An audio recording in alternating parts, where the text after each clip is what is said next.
everybody. Thank you for tuning into episode 109 of The Virtual Couch, a special bonus episode. I'm your host, Tony Overbay. I'm a licensed marriage and family therapist, certified mindful habit coach, writer, speaker, husband, father of four, ultramarathon runner, and creator of The Path Back, an online pornography addiction recovery program that is helping people reclaim their lives from pornography addiction or any type of compulsive sexual behavior. If you or anyone that you know is struggling, please point them to pathbackrecovery.com. There you can download a short ebook that describes 5 common mistakes that people make when trying to overcome pornography addiction. And I'll tell you, one of the questions I get asked the most is this program appropriate for teens? And absolutely it is. It is a faith-based program that just is all, it's strength-based. It kind of identifies the habit cycle, talks about ways to kind of increase your emotional baseline, improve your life, and put these destructive habits behind you. To be completely honest, the same principles that are kind of behind the Path Back Recovery program can really work with any kind of habit that you struggle with, whether it's compulsive eating, whether it's gambling, whether it's, all kinds of things. And again, I'm the guy who created it, so I'm pretty big on it, but it can help in a variety of ways. And down to, I think, the last probably week, the end of February, using coupon code Happy New Year, all one word, we'll give you $50 off the cost of the Path Back Recovery program. And please take a quick moment, follow me on Instagram at Virtual Couch, all one word, or Facebook, Tony Overbay, licensed marriage and family therapist. Go to tonyoverbay.com and sign up there to get more info on upcoming exciting news, episodes, books, seminars, all kinds of things. So I want to get to today's episode. This was one that I was just really excited to. A while ago, several months now, actually many months ago, there was a post from a friend of mine named Nikki Harmon, and it was talking about being happy in the hard. And so I wanted her on just to talk about the post, and that was one of my favorite episodes. So I had a similar feeling or reaction when I came across a post by a writer named Brooke Romney. And the post was called "Repeat After Me, My Child is Not Perfect and Neither is Yours." And so I loved everything about this post. So I reached out to Brooke and asked her if she would be willing to come on the Virtual Couch. And she was very kind and freed up some time. And so we get on and talk about her post. And you can find out more about Brooke at brookeromney.com. That's BROOKEROMNEY.com. And just from her about, she says, "I'm a blogger, speaker, freelance writer who resides just outside of Salt Lake City. Husband and I are raising 4 active boys who consistently remind us that we're not nearly as cool as we thought we would be. Man, am I feeling that the older my kids get." She says, "I love to write about anything and everything, but she loves to write about things that matter." She does a lot of writing about parenting, and if you go find her online, brookeromney.com, you can see that she does some TV appearances as well in the Salt Lake area. Talking a lot about parenting, and so I really just liked her work. But we are going to break down her article again. It's called "Repeat After Me, My Child is Not Perfect and Neither is Yours." So, without any further ado, let me get to this special bonus episode, my interview, and it's talking a lot about parenting, and it is with Brooke Romney. So, on to the interview with Brooke.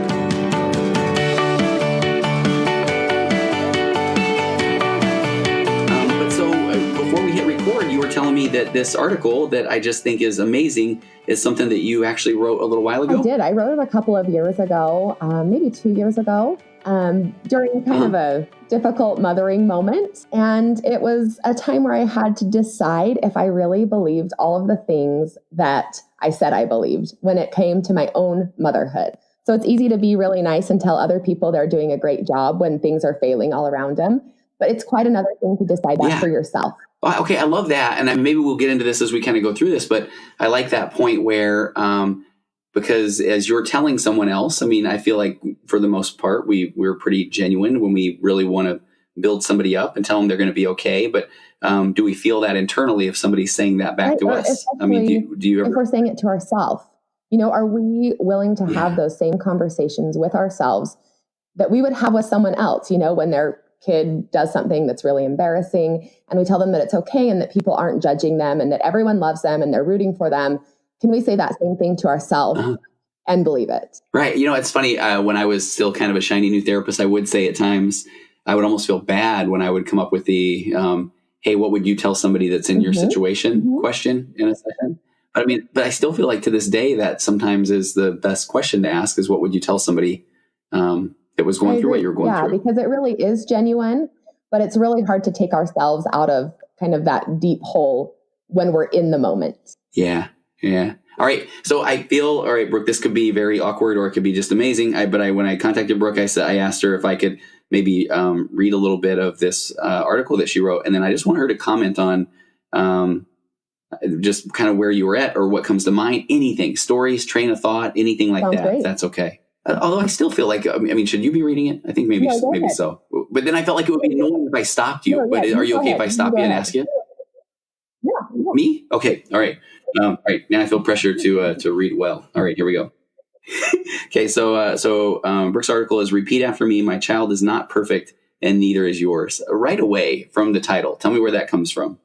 Well, believe it or not, my children are not perfect, but this was something that was really hard for me to deal with. And I don't know if everyone's like this or if maybe people have better perspective than I do, but I honestly felt like if I worked hard enough as a mother, if I read enough, if I learned enough, if I spent all of my time trying to help them learn and grow, that I would have really great kids who didn't disappoint me. I really thought that was a possibility. And I think I knew it wasn't, but it's like the person that says, "Oh, this professor's so hard. You could never get an A." And you're like, "Oh yeah, I can. I can do that. I could get an A here, So I kind of went at it with that attitude, even though I'm not sure that I realized that in the moment, but I thought that it was a possibility. And then as my kids got older, so I wrote this when my oldest was in middle school. And he is a really communicative person. And there were so many people that had no idea what their kids, were doing or saying or acting like, but they felt the need to pass judgment or to act like nothing was wrong in their world. And so that's kind of where the title came from. Okay. And what I love, and so here's where I'll jump in and start reading, is you say, "Oh yeah, my plan was to have perfect children." And you say, "No, it's not realistic, but that never stopped me from reaching for the ideal. In fact, I was certain that if I mothered hard enough," and I love that phrase, "if I mothered hard enough," and now putting that into context, that does make sense. If I work hard enough in class or that I can get the A, right? And you say, having kids who are always respectful, who cringe about an A-, who are consistently kind, who do their hair and clean their room, who are a delight to be around, who give 100% at all times, who don't like sugar, who take spirituality seriously, who compose their own music, all-star athletes, and in their spare time, start nonprofits and code on the side for Microsoft. So, I mean, those are very ambitious goals. They are, but I'm a reader, and so I've read stories about people like that. And what I think has happened in our social media culture is that we unconsciously take the triumph of one person's child and then the triumph of someone else's child, and we put all of those into one perfect child. Now, I don't remember that it was Mary's son that got straight A's and then it was Kyle's son who got a football scholarship.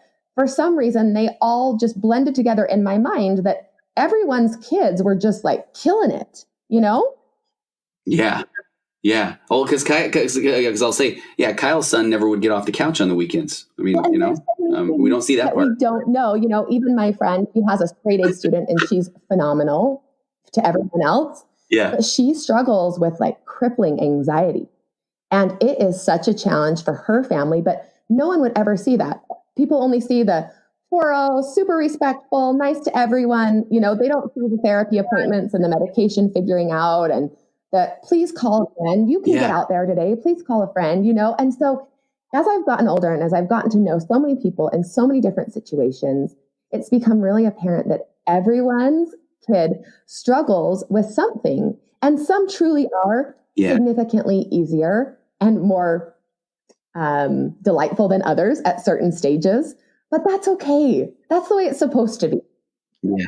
Exactly. I have to tell you what's really funny is right now I had to shut down something on my computer because I'm getting a lot of text responses. My son we played a high school basketball playoff game last night and my son had a great game and I posted a video on it. And so I'm getting these, "Oh, he makes it look so easy." And now that we're talking, I want to say, "Yeah, but boy, you should see his room, or we have to push him a little bit in class and you're right. I mean, when we put out these just really, inspiring or exciting messages on social media, how does somebody not just assume, "Oh, they got it easy"? I mean, this guy's perfect, true. right? And we all do it. And for some reason, even when we know better, we still do it.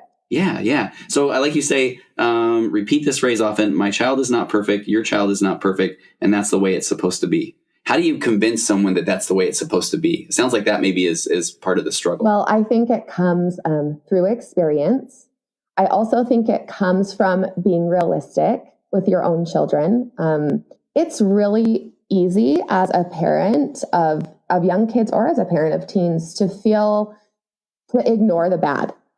But I don't think that does our kids or others around us any services. I think it's so much healthier to say, okay, my child struggles with, fill in the blank. Maybe he struggles with being kind. Mm-hmm. Maybe your child struggles with being motivated.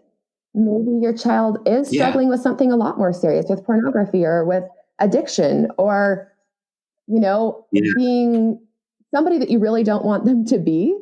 And, being able to face that head on in a rational way and say, it is healthier for me to understand this because then I can help them become better.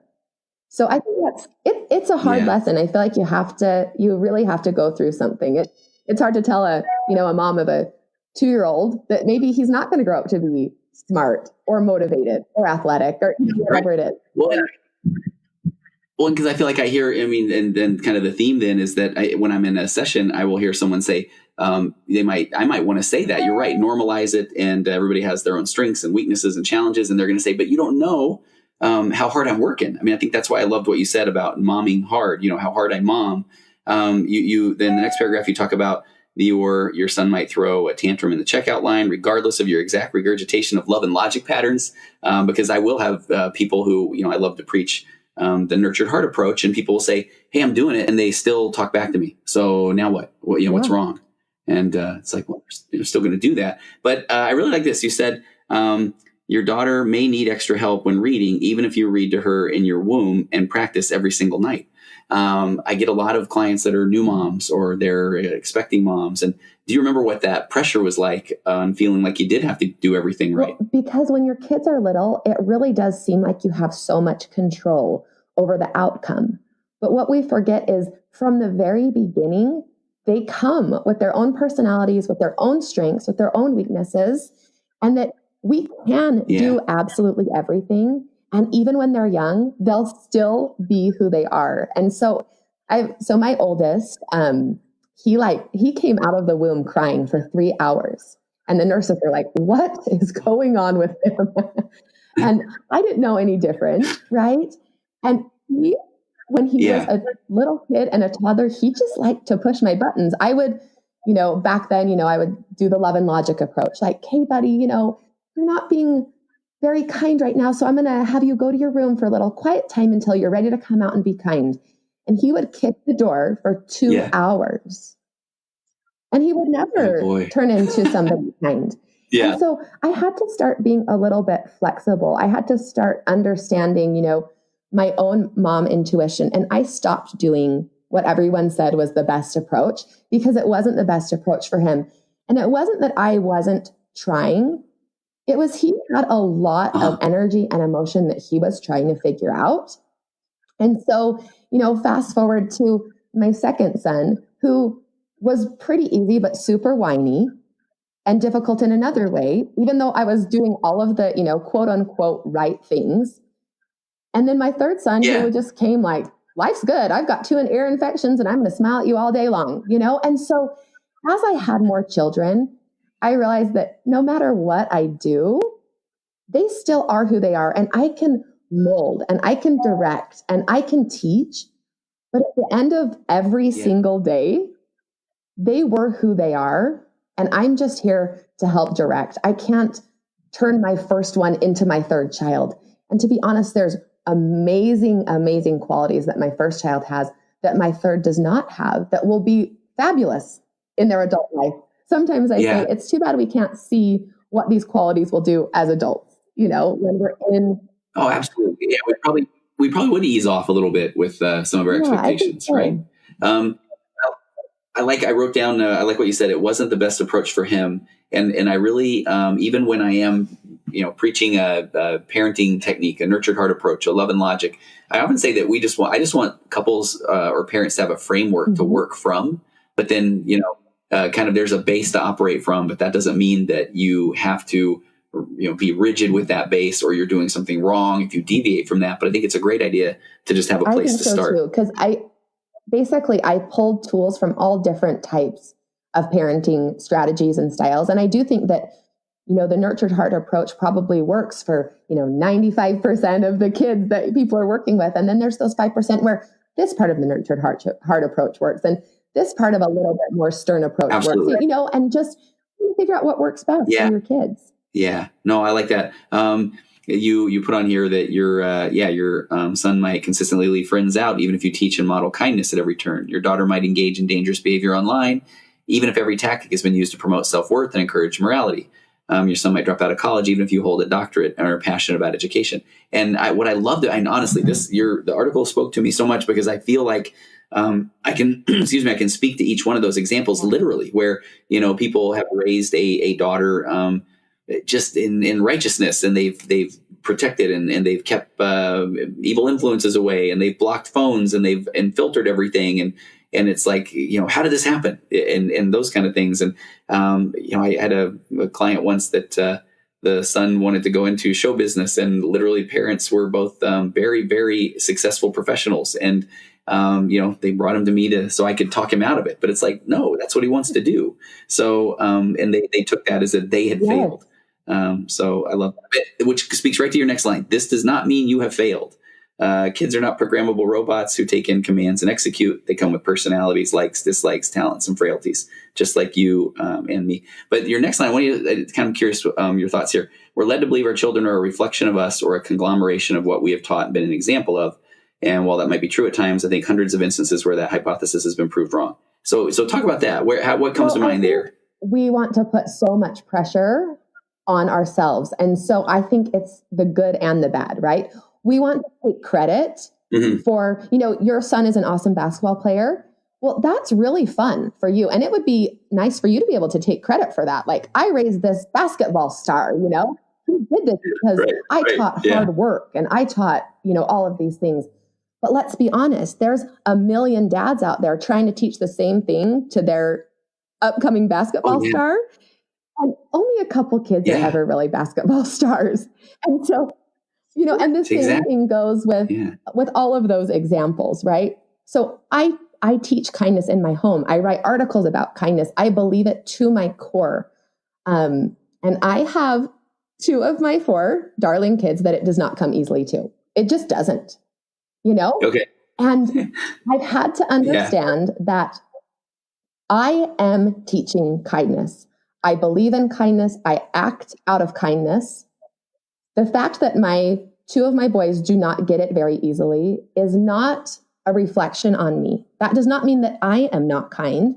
That does not mean that I don't value kindness. Right. It means that they are trying to figure out their place in the world, and they need some life lessons. They need to be unkind and find out that loses friends, for them to realize, like, oh, maybe that's not working so well for me.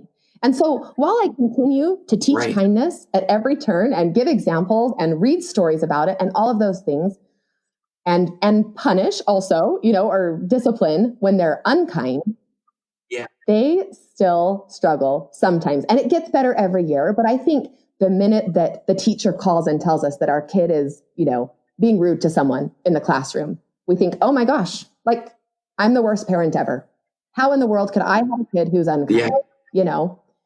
And instead of allowing the ownership to be on our children for what they've taken in, and then give them a little space to learn and grow, just like we had, I don't know if this is true, and you probably know better than I do, but I think our kids are under microscopes all of the time now.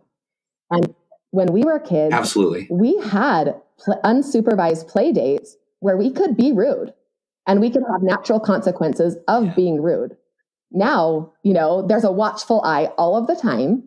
And so when your kid is rude, just like you were probably when you were 7, you get a call from the teacher. Well, no one ever called your mom because no one ever saw you being unkind. So Right, I think exactly. it's difficult. I think Yeah. it's a lot of pressure for parents because everyone sees or records or texts everything these days. So Yeah. Well, and you know what I love when and kind of going back up a little bit, you put on here talking about seeing the differences in siblings, that similar genes and identical surroundings have. That there's these endless combinations. But you said as a younger mom, you once complimented a friend on what an amazing job she was doing with her teenage son, and she wisely replied, "If I take credit for all the good, then I also have to take credit for the bad. So each day I just try to show up for them and love them and teach them the best way I know how. The rest is up to them." I love that concept because I do feel like there is a lot of, well, it couldn't have been my kid, kind of a thing going on too. yeah, That I I run into. think that happens a lot. And like I said in the beginning, it's a much easier way to live our lives to just get defensive and say, no way. Like people are so they're so dramatic now. It's not that big of a deal. Or there's no way that was my kid. Or it's the friends he's hanging out with. He was never like this before he was friends with, John. Exactly.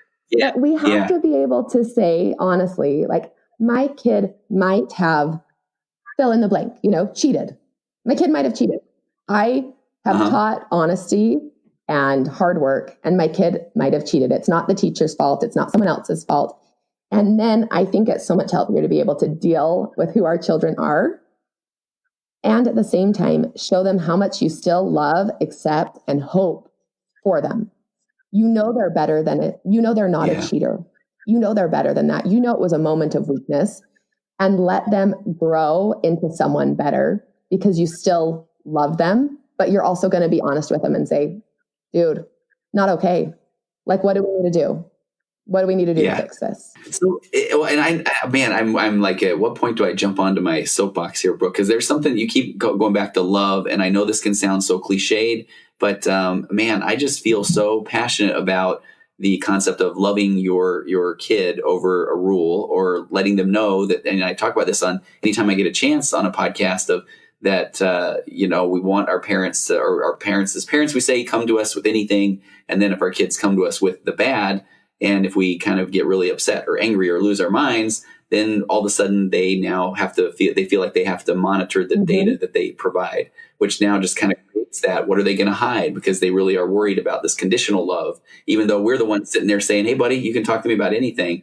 And I feel like that does take, I know it probably takes experience. It kind of takes being really intentional as a parent to kind of take a moment and pause, but to just always respond with love. But I like what you said. You're going to be frustrated. You're human, but that I really do feel like it's important to kind of set the table with, if you say that they can come to you with anything, you really do have to have that stance and just be able to take a moment and just express that love, being grateful that they are coming to you that's why I love what you wrote, and letting them know they're going to make mistakes and I'm not going to beat myself up. I think a lot of times parents withdraw or sulk or pout because they do feel like, man, what did I do here that my kid did this thing? And so now they're not responding with love and the kid feels bad. And now we've kind of just created a pretty negative situation. I love what you said about love. And I think what has really helped me is, and this might be a bad attitude, but I've changed my perspective and I've gone in to, especially like these teen years of parenting, understanding that my kids are going to make mistakes. My kids are going to disappoint me.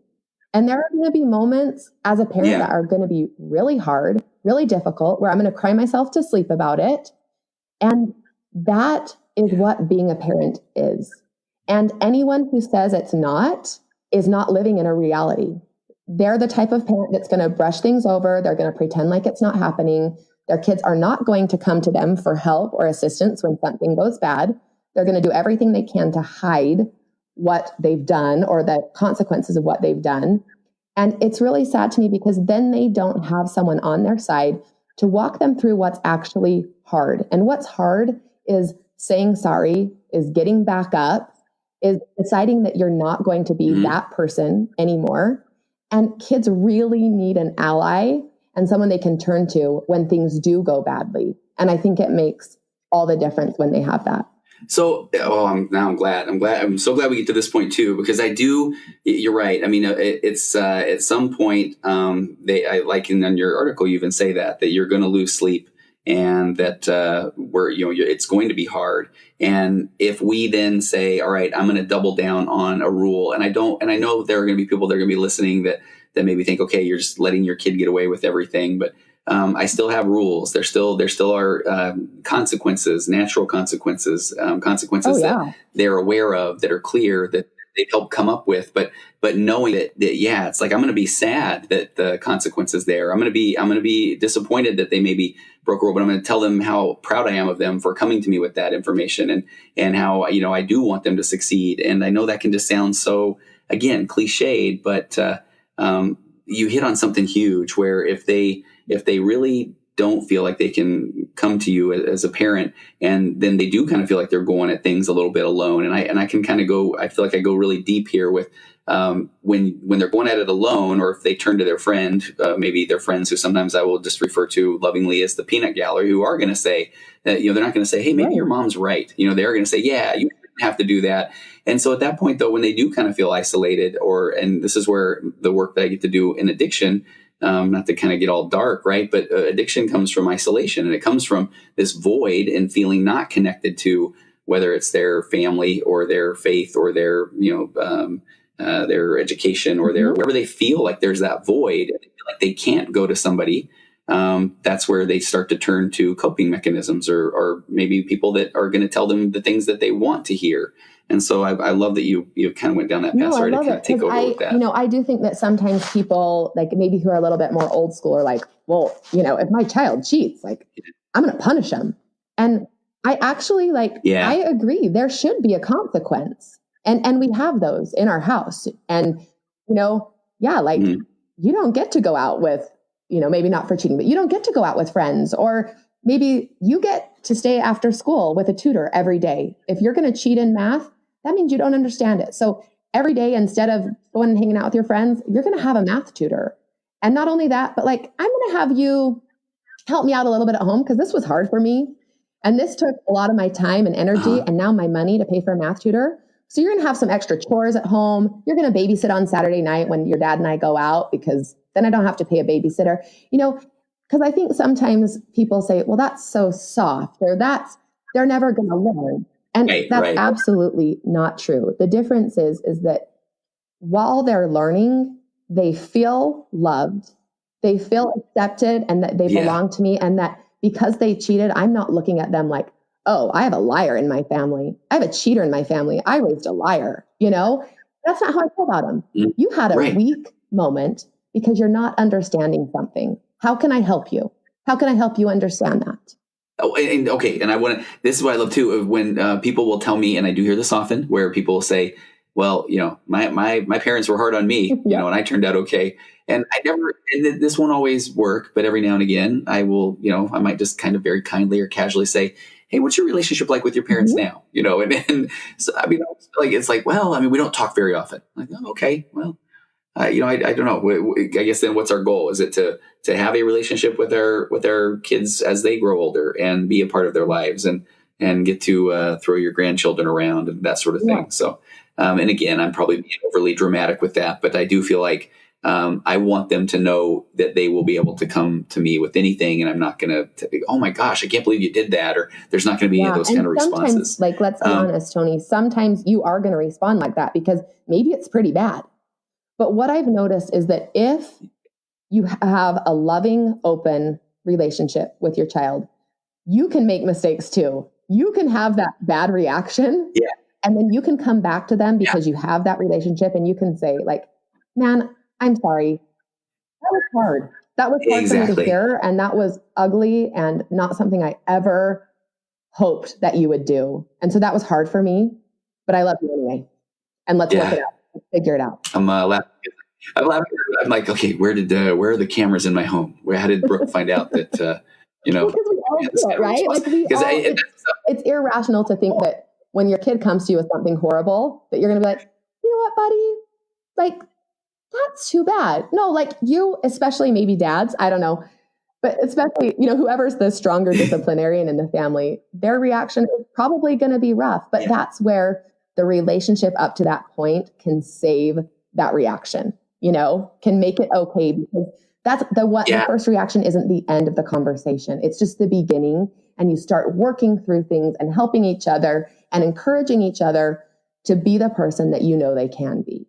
So can I go like super deep therapist-y stuff here that I love? I love you brought this up because I do want to say you are absolutely right, because I can think of two things in the last couple of weeks where my reaction was not what I wanted it to be, and you are exactly right. Where I come back with it, oh, okay, I totally reacted, I handled that wrong, and I'm more than happy to apologize. I really am, but I do feel like I've been doing basically some sort of daily mindfulness practice for several years now since I kind of learned more about it. When I was in again kind of a young therapist, and I do feel like you can intentionally work toward being able to take a little bit of a pause or a breath or that sort of thing. And the only reason I kind of throw the deep therapy stuff is I love this concept of acceptance and commitment therapy. And so, which would in this scenario say that because of all the stuff that you bring to the table and all your experiences as a kid and as a young parent and as being judged as a parent or whatever it is, that, sure, some of us are going to react more than others, but we're all going to kind of probably get there at some point. And there's that acceptance. But then if our goal is not to overreact, then if that's the goal, then it's like, man, I don't want to fuse to that story of, hey, well, it's okay if I do. I mean, because it is okay, but I don't want to use that as an excuse. That right? My husband has a much shorter temper, and he's been working on it for a lot of years, ever since we had kids. Okay. And I've seen such incredible strides. And we had something happen recently that deserved, it could have had a gigantic blow up reaction in our home. And what my husband did was he heard all the information, and then he walked away. He went to some meetings that night that he needed to be at. He didn't even say a word, which actually is a little scarier sometimes for a teenager. He didn't say a word. Right. Yeah. And then when he got back, he had a really calm, insightful, but still very, strict conversation about what had just gone down. And I was so impressed. I am naturally, luckily, more calm and a little bit more loving and open and accepting. And so my husband has worked incredibly hard. And I have to say that as we've had teenagers, the change has been phenomenal in their relationship with him as he's calmed his temper and been able to be really rational. He's still a pretty strict disciplinarian. They know he means business, consequences absolutely happen when they come down from him. But there is so much more love because he doesn't lose it, That's exactly it. No, that's perfect. So because it can be worked out. I love that. And then knowing that you're still going to react. And I love the fact that you said that I do find parents that don't really say sorry very often. And I think that's a pretty powerful thing to be able to tell your kid that you blew it at times, and sorry is okay. Okay. I like there's a couple of things I still want to, I like this phrase you say, sometimes their parental goggles are a little too rosy. So get comfortable with reality, get to know your child, and do what's best to withhold judgment of other kids and parents and what must be being taught at home. Talk about that. I mean, the parental goggles being rosy, and then what must be being taught at home. My wife and I talk about this often. That is my least favorite phrase ever, is when someone says, I wonder what they're teaching at their house. And I just want to scream when someone says that. Because do you really think someone sitting down with their kids and saying, on the playground, I want you to push that kid hard if he tries to get a football from, I don't think that anyone is hoping to raise kids that are mean or that cheat or that do horrible things online. That's not being taught at home, And so that phrase.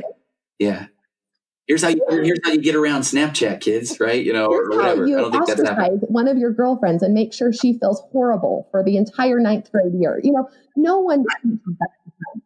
Yeah, that's not the whiteboard. So that phrase is really important to me, that we all take a little breath and understand that most people, and I know that not all people, but I do believe that most parents really want what's best for their children. They want them to grow up to be kind and responsible and smart. They want them to be motivated. They want them to be inclusive. They really do want all of these things. So we have to assume that other people are teaching good things at home, and that when their child does something that hurts one of our children or that belittles one of our children, that was not something they learned at home. That's part of growing up. That's them trying to find their way in the pecking order of life. And, we can have a little breathing room. And in that story, there was a mom who I was sitting next to one day, and she was telling me all about her child and how amazing her child is, just responsible and kind and just inclusive and just awesome in every way. And I'm like, wow, like you're really lucky. That's one heck of a kid. And then literally the very next day, someone told me about how hard that person has been for their child and how they had been exclusive and mean and said just some horrible things. And in that moment, I really thought, that's all of us, isn't it? Every single one of us has had that experience where we think everything is awesome, that our kid would never do this or never do that, or that they're always this. And in reality, all of our kids, even the very best of them, make mistakes. They leave a friend out. They make life hard for someone for a minute. They are disrespectful to a teacher. Those things happen because it's part of growing up and it's part of life. So just really understanding that kid that you're talking about right now at home, that, oh my gosh, I can't believe him. He is so horrible. Someone else in another home could very well be saying the exact same things about your kid. Now, your kid might not have done anything that's so horrible, but maybe they left him out, or maybe they never call him anymore. Or maybe this kid is really struggling and that parent really, really wishes they had a good friend, and your kid is the one they wish would come and call, And so just taking that step back and saying, I'm not going to talk about other people's kids like that anymore, because chances are they're just figuring it out just like my kid is figuring it out right now, especially as teenagers. Absolutely. Hey, Brooke, do you have the article in front of you right now? If you don't mind, because there's a couple of paragraphs at the end that I would love to be in your voice and not mine. I'm happy to. Okay, if you don't mind. Yeah. And I didn't even say I guess I'll do this probably in the intro too, but so you have four boys, right? I'm always curious, was there hey, let's keep going till we have a girl? Was it a we're good with, we do boys well? You know what? I mean, I love those conversations. I think I want 4 kids, and that's the way they came. And so we are enjoying a much rowdier house than I thought, but I love it. It's fantastic to be a boy mom. I think it's also fantastic to have a girl. So I try and spoil my nieces when I get the chance and watch them dance and buy them clothes so that someone appreciates things like that. No, I love it. We had 3 girls, and so then I was ready to be a girl dad, and then we had the boy. It was kind of fun. I do. All right, do you have it? Okay, so I would love, if you don't mind, maybe just starting at that. We're about maybe 3 paragraphs from the end where it says, and if you really have been fortunate enough. And if you really have been fortunate enough to get one of those rare, perfect on the outside children, will you do me a favor and have this conversation with them tonight? You are an amazing kid, but we know you're not perfect. You have made mistakes, and you will continue to make more because you are mortal. You will do things you're not proud of. You will see something inappropriate and like it. You will fail a test and forget to turn something in. You will say words you know you shouldn't, laugh at a mean joke, and be a jerk when you should be kind. We already know this will happen, and we love you anyway. So please tell us when you're struggling and need help. We will still think you're phenomenal. The worst thing you can do is keep hard things hidden. They will eat you up inside. Open up and admit when you are wrong. Tell us when you're weak and how we can help you. There will be consequences, but you can get through them, and you will come out on the other side so much better and so much stronger. Please know that you can always be forgiven by us and by God. You have a million chances to make things right, and you can work through anything. We are always here for you. So while we appreciate your awesomeness, we would never expect you to be perfect. I love that. And I love especially the part about please tell us when you're struggling and need help. Because I feel like, if anything, our job is to create an environment where they do feel like they can come to us when they're struggling and need help. Do you remember what kind of was behind that when you wrote that paragraph or those paragraphs? I have one child who really is kind of like as good as it gets, and he is so driven to do the right thing and to do well at everything he tries. And it is a wonderful thing to be a parent to someone like that. But I was also that person growing up. And there can be a lot of unnecessary pressure that comes with that, and a lot of things that maybe people have to work through later. I also, having 4 boys in a generation with so much freedom online, I really wanted to create a home that allowed them to come to me and say like, hey, I saw pornography. I'm having a hard time. I saw a naked woman. That was interesting to me. So I need you to shut down, the internet. I need you to be, it's really, and it's really cool. I have one kid who said, Mom, when I'm on the computer, like I want to be in the same room as you, no matter what. And he does that because we have said, it's okay for you to tell us if you're struggling with something. It's okay for you not to be perfect. It's okay for you to see a picture of a hot college girl and want to look at her, And he said, I don't want to be tempted by that kind of stuff. So I want to be in the same room as you if I have to do my work on the computer. And that takes a lot of trust. That's exactly what we're trying to set the stage for, right? As parents, is to have that kind of. So if they come to you with that, and I work with too many parents or teenagers who the experience is not that, where it's a pretty negative reaction if they come to their parent. And I just feel like no matter what it is, whether it's grades, whether they feel like they have to cheat in order to get an A because they've always had a 4.0, it's great to get good grades, but if you get an A- or if you get a B+ and you've worked hard, we're okay with that. Thanks for working hard. Thanks for doing your best. I understand that. And it's different for each kid, right? Some kids need a little bit more motivation to do their best, while others, you need to take it down a little bit and let them know, like, we love you no matter what. If you take the ACT and you've been a brilliant kid your whole life and you don't do that well, I still think you're smart. I still think you're valuable. I still think you're incredible. I still think you're going to do great things. You're not a disappointment to me, and you're not a disappointment to yourself. Like, there's a million things you can do with it, not 36 ACT score, And so just letting our kids know from the very beginning that we're planning on them making some mistakes. We're planning on them figuring out how to make those right, and that we can help them along the way. So exactly. I love it. And then at the last paragraph, you said that this will take a weight off their shoulders and perhaps start a conversation that needs to happen. And I feel like those conversations are the ones that lead to that experience you have with your son, where he says that he wants to sit there beside you. Letting go of unrealistic expectations for ourselves and our children brings about a healthy openness and allows everyone the freedom to become something more. And this closeness, this acceptance, this connection just might remind you that in reality, with all its ugliness and heartache, can somehow transform life into a really beautiful thing. Brooke, that is just, this is everything I hoped it would be. I really feel like this is a message that people need to hear and kind of hear often. You had mentioned that this is something, do you have people still comment on this? So even before you had brought it back. One of the articles that hits people closest to home. And it did the same thing for me. When I went through a difficult parenting moment not too long ago, I reread this article for myself and I said, do I really believe this? Do I really believe this? And I just want to tell you, Tony, that I believe everything I wrote here. And I think that as parents, if we can get comfortable with mistakes and then allowing our children to grow from them and letting ourselves grow. And there's another line in here that I wanted to just emphasize really quickly is parents are also human.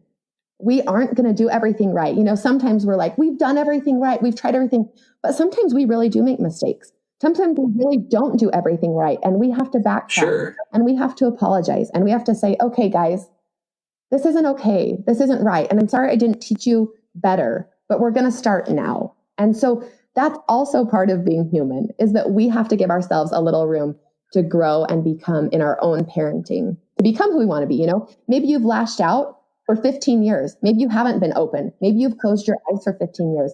It's not too late for you to become someone different and create a different feeling of love in your home.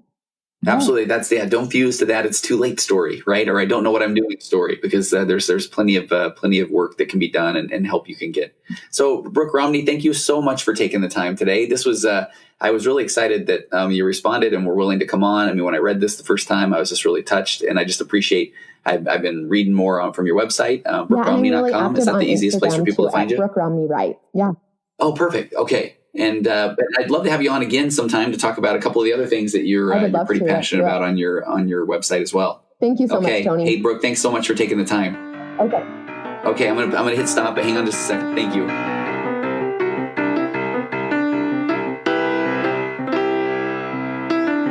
Compressed emotions flying past, our heads and out the other end. The pressures of the daily grind, it's wonderful. Elastic waste and rubber ghost are floating past the midnight hour. They push aside